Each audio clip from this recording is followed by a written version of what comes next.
disabled group. These are people with limited capability for work-related activity, and for the future ones of those, they will be £3,000 worse off. This isn't a small group of people, this is potentially 730,000 people. So I want to ask you right now about how people are feeling about this. It's not often something we talk about in politics, but I think it is important because it's fair to say that your proposed changes to welfare reform have caused quite a bit of stress, I think, particularly among people with disabilities and their families.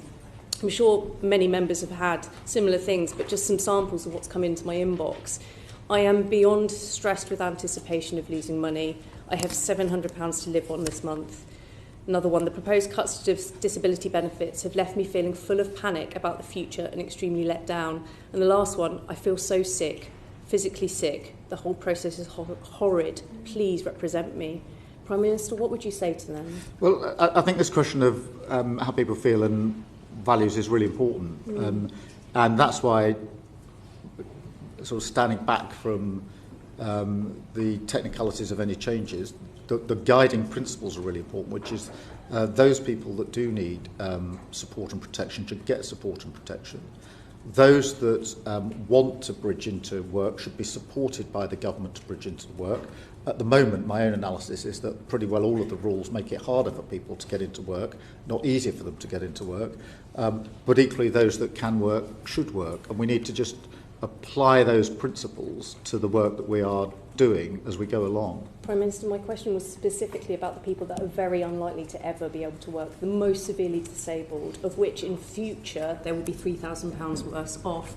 And I just wanted to ask how you're working with the disabilities charities and organisations, for which none of them that I can see have welcomed these plans.